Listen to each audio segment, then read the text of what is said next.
皆さんこんにちは。お城へようこそ。本日もお城巡りへやってまいりました。今回訪れたお城は滋賀県彦根市にある彦根城です。滋賀県といえば琵琶湖。彦根城は琵琶湖の東岸に接した彦根山に築かれた平山城です。山麓に館があり、曲輪山上に位置することから山城に分類されることもあるそうです。そこで問題です。彦根城は徳川家康が近隣大名に助力を命じて築かせたお城です。はじめ別の場所に候補が上がりましたが、その場所はどこでしょう。1. 磯山 2. 亀割山 3. 虎御前山 4. 沢山。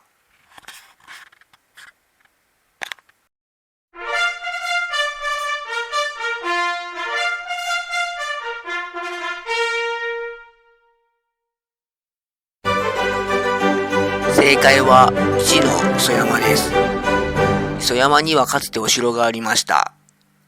浅井氏に従った松原氏の異常だったようです。浅井氏家臣で姉川の合戦で浅井氏の優勝として名を挙げた磯野和正も沢山城に入城する前にこのお城にいたことが分かっています。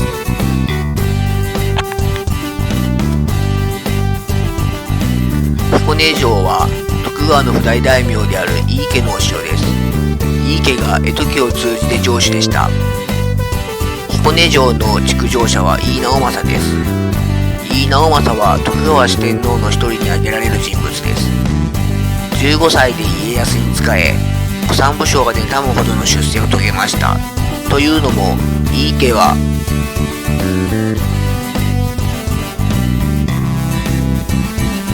平安時代中頃より遠江の飯野屋を本拠地とする豪族でした。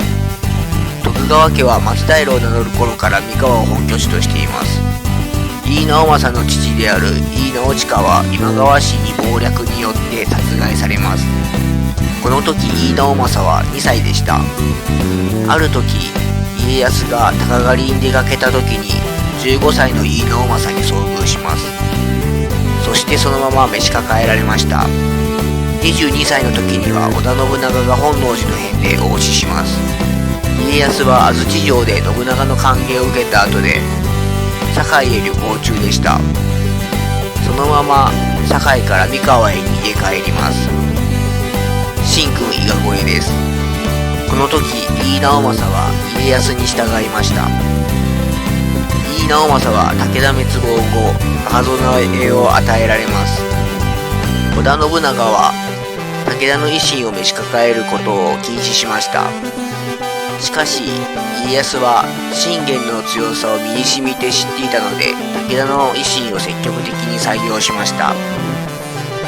武田の赤備えを率いていた山形正景の家臣は井伊直政に召し抱えられました。後に小牧長久手で家康は羽柴秀吉と対峙します。井伊家は先鋒として羽柴軍に突き進み井伊の赤鬼と恐れられました。関ヶ原の戦いでは東軍の先鋒を命じられていた福島正則を出し抜いて先端を開きます。島津義弘の子である島津豊久を討ち取ります。しかし島津の狙撃により負傷します。この時の傷がもので合戦後に42歳の若さで亡くなりました。余談です。小牧長久手の戦いの後、秀吉が自分の家臣の蒲生氏郷、加藤清正、福島正則を優勝であると自負していました。しかし小牧長久手の戦で井伊直政、本田忠勝、榊原康政の働きは比類ないものだと褒めたようです。家康は気を良くし彼らに告げました。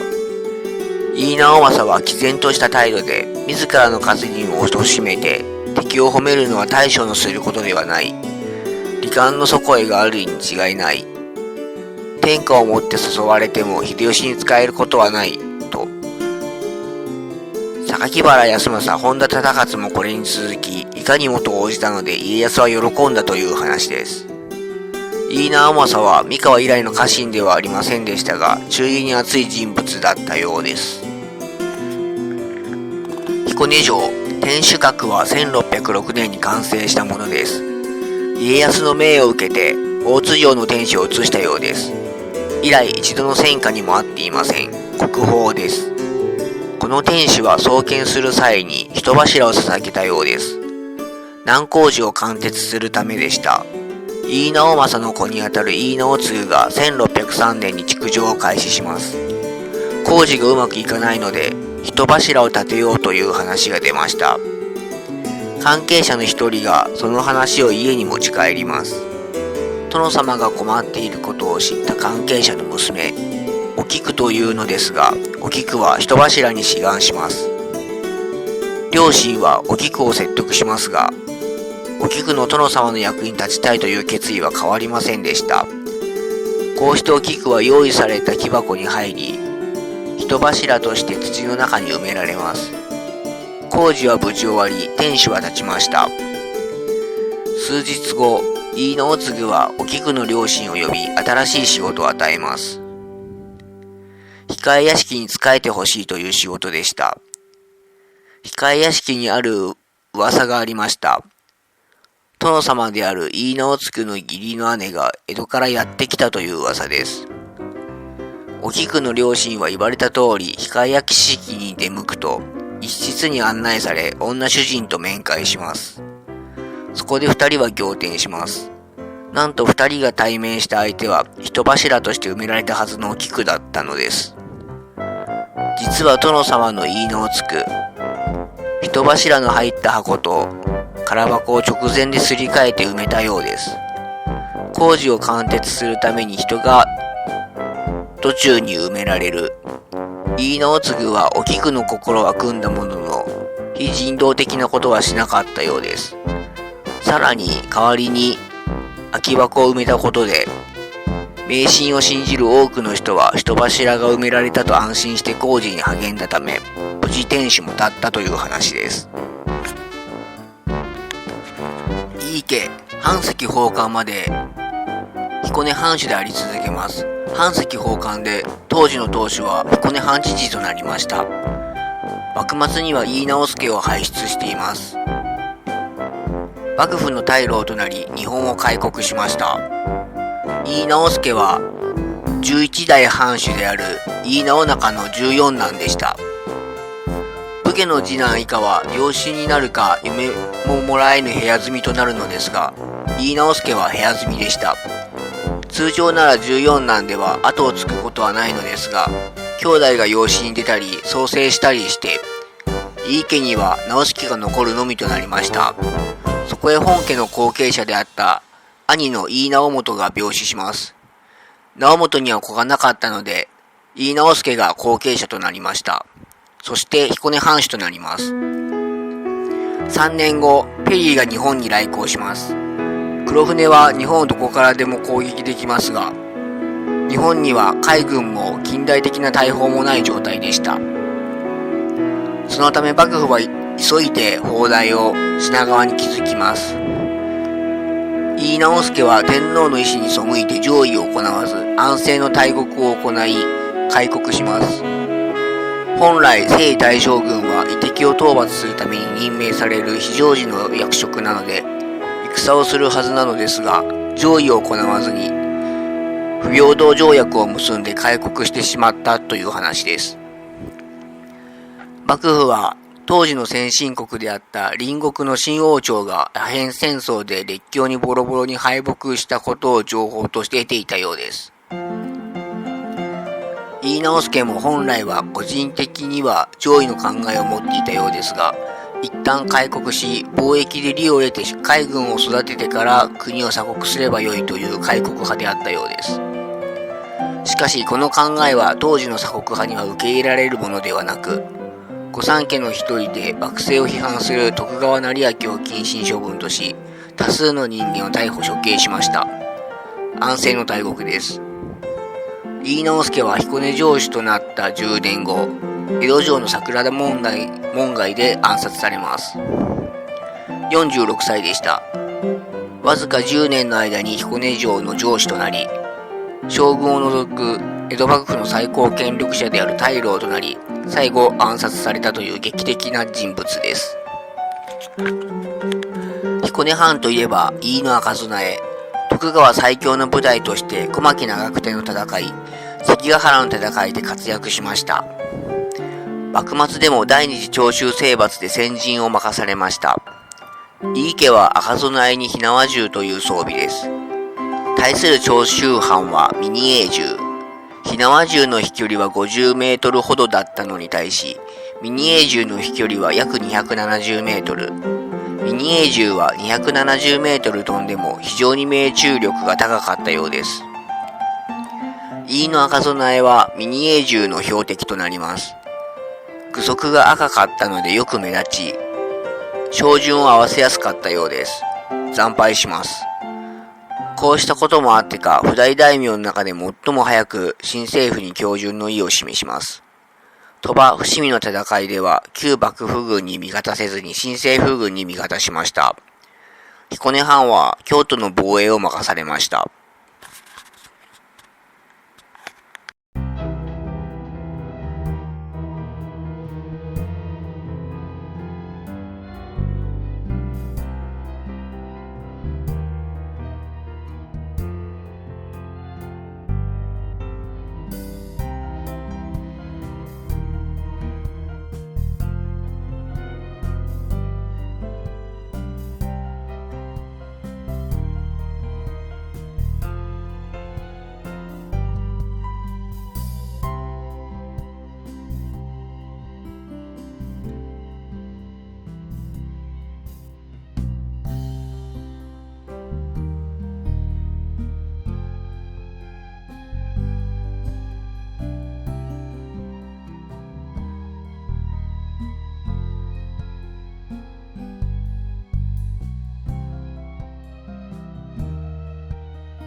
本日のお城巡りいかがでしたでしょうか。